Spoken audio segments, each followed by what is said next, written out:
series wherein we introduce some of the marketers of the world. And right now with us, we have two big players. Sorry, I just start. So right now with us, we have Kapil Grover and Cicily Thomas. So thank you so much for joining us. And Burger King is like one of my go-to, I would say, the platforms where I quickly order and stuff. So I'm really excited for this. So as we all know, Burger King is not only famous and popular among the Gen Z, but also different demographics, and not only in metro cities, but also in tier 1 and tier 2, tier 3 other cities. So I would like to understand what is the marketing strategy? How do you tailor it to not only to grasp the audience from the metro cities, but as well the rest? So I'll tell you what some key sort of platforms that we work on. One is we always had stood for value innovation. We're a very strong value right from day one. We started out with the 450 offer in August of 2017. The idea behind that strategy was to ensure that as a new brand, we want consumers to come into our stores and try our offer. And then built over that over time.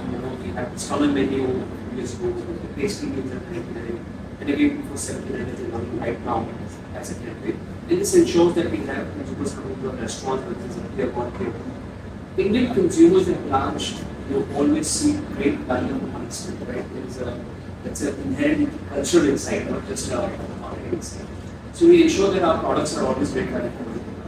Consumers more for money to spend than any other place in the business. Right? That's number 2 is innovation. So our products, our menu has been created for India.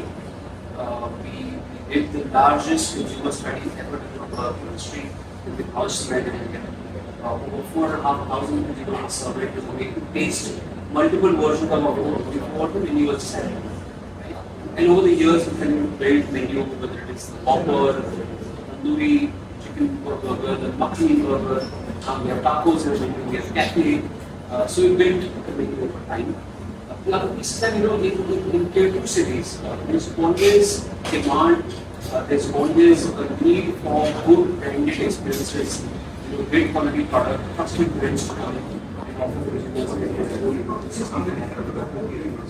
So in the tier 2 cities, like Amazon, you actually don't see a difference because today the customer will be very also in the advance of it's people from there who travel, so they experience and they want the same experience when they go back home. And everyone today social media, everybody knows brands that don't exist. In fact, for some time, our visitors we flooded, please open in Calcutta, please open in Mumbai, when you're coming to Budapest. So we thought, and we know that's a demand, so we used to use that actually open our next store. So the amount of people, there's so much demand, and they're just waiting for us to do us to open there. So to this point, I think it's the easiest marketing by putting a store. So we will easiest to yes, the best marketing is to put a store there. And also we still have much time, so there's only like, one more. Because you find right location, and then it's the best marketing. The whole city knows your land. This is the brand. The restaurant is the brand. When you enter the restaurant, you enter the brand. So that's the best thing. Okay, and as we all know, in India specifically, because our clients like different have always tailored their menu. Like the basic fusion technology. Would you like to talk more about that? Before my husband starts, I was actually the second employee. I've been here since 2014 up until now. I've been doing this, but globally working as only one kitchen. Because you only serve, one protein. Versus in India, if you look at our kitchens, we have 2 different kitchens. We have veg kitchen, we have non-veg kitchen. We had to rethink and retailor the entire brand. Because we get localized the brand. Second, the vegetarian menu we offer is massive. So we did a whole immersion study to understand, what the Indian consumers like. We've actually made all these burgers in India. Okay, while we do have the framework globally, which is a Whopper, now Kapil will tell you how he does it and how we innovate according to the food. So this, the entire menu that you see in our stores, you get only in over the world. Right? So whether it's the vegetarian menu, starting with crispy veg, which is one of our top selling products, it's a big favorite. And it's made of whole Indian spices. Right? Now that is a product that is designed for the Indian palate. Then we go up the menu, we've got the makhani range, which has got a very Indian sauce. Right? We've got a taco, which is a spicy, crunchy experience, again designed for India. The Whopper was designed for India. So globally, we don't serve the veg Whopper. It's made for India. and it actually has a double coating to make it more crispy. Again, from the Indian palate, right? We like the crunch. So a lot of products are designed, we just launched our veg puff, chicken puff, again popular snack. We're just talking about the nuggets. Chicken nuggets is a very popular global US customer. Yes. But the global product is very different from what Indians consumers seek a lot more crunch. And what is called the texture oxymoron, right? Crunchy outside, juicy inside. So our product is designed for the crunchy coating. It doesn't sell anywhere else in the world. The global working team also was very interested in understanding what is changing, like a product like nugget. They came, understood, saw the research, saw the product and said, wow, this is really relevant for your market. So we've done a lot of such, innovations designed. For example, Whopper. We used to sell Whopper limited time products. Right? We always come up with new innovations every 6 to 3 months. So there's a product called the Masala Whopper. It's unheard of in the global working system to launch something like a Masala Whopper. We had like an Indian gravy as a sauce. Right? A kadhai gravy inspired sauce. So very Indian products designed for India. Just sorry to add, one thing is that Indians like everything saucy and juicy. So one thing operationally that I want to highlight here is that the way we apply the sauce is very different from the way working applies the sauce globally. So we use a sauce one because it gives a more better saucy mouthfeel versus how the sauce is applied everywhere in the world. So to that extent, we've taken customer insights and customized to suit the Indian palate. That's amazing. So I believe it's been around 10 years since we have it expanded. It's been around 500 plus outlets, and you guys have also expanded to the, I would say, coffee, the cafe. So let's talk a bit about that. It's been, I guess, 2 years since you are in this particular. So I would like to understand only in 2 years, so how has been the response and what are the new formats that you have? So probably actually we are probably the fastest growing cafe chain in the last 3.5 years. From the concept of making cafe which was designed in India. Packaging, the logo, the menu was again totally designed in India. We had aspects. From the concept in April 2021 to now in 2024 December, post this last quarter, we have more than 50. I don't think that there's any college that has happened so rapidly in my 2.5 years. But it actually happened in 18 months. Okay? So we've done that over the years and we've built the menu again for the consumer. We structured the whole menu, cold drinks. Then we added innovation like ice drinks. We recently launched ice cream. We have desserts like lava cake, we have boost cups. You will see more innovation coming in the future on the cafe side. We also have shakes. And also what happens is, today, when we started working, the traditional way of opening a store was 9 to 11, and in the mall it was 11 to 11, right? And over time, you see that QSRs are not open for breakfast. We did open for breakfast, and we saw that okay, there's a crowd, transit, people are leaving the station, they want to come. When we added coffee 2 years back, we saw that more people are willing to come. In the morning, everybody likes that coffee, the chai in the morning. So not only we added a day part, so most of our stores open at 7 now, and they even go all the way up to 1 o'clock. So they added a day part during snacks, during morning for people to come in and experience coffee, cold coffee shakes. Also during the day part, when people don't like aerated drinks, they're able to swap it for the choice of a based drink. So that will actually help us in a lot of ways to kind of bring together the whole experience. Okay. I believe post-COVID, cloud kitchen is something which has emerged, like delivery only brands have emerged. So how does Burger King, what is the view on this model, and is there any scope to make it, exclusive cloud kitchen formats? See, cloud kitchens are looking for when somebody wants to order something at home, right? Now we don't need to do that because we want a person to come in and experience the store. And every store of mine is a cloud kitchen because I can deliver from wherever I am. But today, my guest experience, people who want a place to sit. I am known as a guest experience, dining experience, digital forward brand. I would like my customers to experience my products hot and fresh.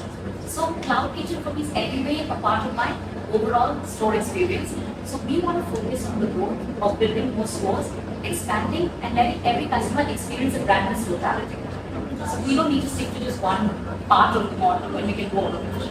So just to add to what she said, delivery has evolved, right? Post-COVID, there's a shift in consumer behavior.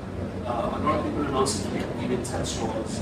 Now, this whole ecosystem of, smartphones, totally enabled, digital platforms like YouTube and Instagram, food at home, quick commerce, it's evolved, it's changed consumer behavior. We are adapting as a brand. We have a very strong delivery service. We work with aggregators, with all the food service aggregators very closely. And we also have the app. So we try to sort of offer consumers the convenience of seek at home. But as she said, ideally in any retail environment, in the QSR, in the food industry, you would want the guests to come to the restaurant experience the best food, what is food, fresh food here. And I believe in-store experience is better, but again, post-COVID people are now preferring more, dining habit has been evolved over the years. So if you ask me, post-COVID, we've seen last year our dine-in traffic is growing. Okay, I might be wrong. Yeah, and it's because people are out, and if you see, we're in convenient locations. I don't know if you notice. We put our stores like we are convenient free. So you get off your train line, you walk, you see us, you come and eat. You've seen our linking room, you've seen our CS, you've seen our church area. So we're there for convenience. You don't need to go out of your way to experience. You're in a mall watching a movie at the food court. So for us, dine-in still remains our primary focus.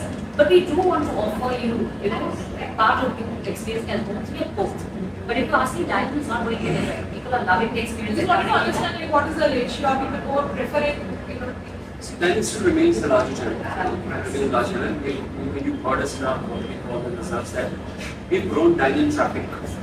We've grown dine-in footfall and even in this environment in the last 2 years on the back of very strong value strategy. Because consumers still are seeking great value. So as long as you have a strong proposition, consumers will come to the restaurant to get experience. Great products, great things. dining experience, because it has the digital first approach with self-modeling tools and capabilities. So how has this impacted your experience and sales? So we actually did all of this over the last, I would say, 12 months, maybe max 14 months. And we've got a great response. Customers are truly loving the fact that they can go experience the brand. So even if you walk in and you go to a self-ordering kiosk, many a times you couldn't know that we have so many products. Because very often when you're standing there, you're rushed to order, because there's so much of a here you're exploring, so you end up trying a lot of new products. You're getting a lot of products in the hands of consumers. Number two, you can just sit at the counter, you can scan, order, not even stand. So as a family when you come, you have the experience of just sitting down, you can order the food will arrive at your table. Right? We have guest experience managers who will come and engage with you. You can download the app, you get offers. So all of that together has actually creating a habit. We see people coming in more frequently. They're enjoying the brand. They're seeing different facets of the brand. So that is helping us just to experience an overall brand love as a couple loyalty. So this is very important for evolving consumer landscape. As I said, you guys were the traditional television to social media to Facebook to the consumers today have grown up with smartphones, with social media, with digital experiences all around them, right? So even when they come to the store, a self-ordering thing is very native experience for them. Right? It's not new because they're used to smart screens. They would explore the menu, they would order themselves, right? The people of your generation. It is very important for brands to continue to evolve and stay relevant to the consumers and needs. And we're trying hard to do that. It's not an easy task because your generation is evolving very fast and rapidly. Right? We're trying to stay in touch and catching up. So I keep telling you, from your funny experiences, we are millennials, we are Gen Z. When we used to go on back in our time, we used to all order together and just split the money. So all of you all come, I feel like you're ninjas because you'll sit, all of you whisk out your phone, each of you scan separately, there's no order separately. So suddenly at the same table number for 10 orders, I don't know what is going on. So we're learning to adapt to do. So let's talk about the AI and AI capabilities. So can you share insights into the effectiveness of AI capabilities, initiatives, such as So we, want to again stay engaged with our Gen Z audience, and we use technology very smartly to make sure that we are staying in touch with technology and how consumers are using it. Right? So on, for example, like during the live feed, use AI and machine learning to pop up coupons basis the match mode. So there's a phone, you have to scan the screen and you get a coupon on your phone. Right? Then Diwali we use again images of Diwali patakas, our products, smart taglines, and you can use AI to sort of create a Diwali poster of your own, right? And it will be customized and personalized to your name, your tagline, your favorite product of working, right? And we've often done these, smart engagements to make sure that we're in touch with our customers, engaging with them constantly. And not just these, we continue to make touch with them again on content. For example, there are a new youth rom-com like we had a partnership with them. We built up exclusive combos. We have the Star Cast combo stores. We have free movie tickets. And we always use social media to build out these contests and engagement programs to scale it. I believe that's it. Just one last question. Since we are at the start of the year, I'd like to understand overall if you just give us just like how has the previous year's financial year for location? What are your expectations from consumer perspective? What can expect? What is in the pipeline? So, you see our results. We get as a listed company, we get results every quarter. And we focused on few things. We focused on strong value strategy. Remain a part of our plans for the future as well. That's important for any brand. You've seen us do a lot of innovation in the past, whether it's café, puff, nuggets, or King's Connection. Part of our strategy. Then the third piece is the King's Journey, which is our digital experience in the store, which is talk about. It will be part of our strategy in the future to make sure that we continue to engage our guests on a great experience. Right? In addition to that, growth. So, also what happens in King's Journey is a more customer. So today, if I know you as a customer, what I can do is personalize the offers that I give you. Right? So you can study analysis, frequent. So it gives us so much more analytics to become even more focused on approach in the coming years. From growth, definitely focus on customers as well as tier 2, tier 3 cities and see what we can do there to kind of improve and make sure we are practical. I believe that's it. Thank you so much. Looking forward. Thank you very much. Thank you.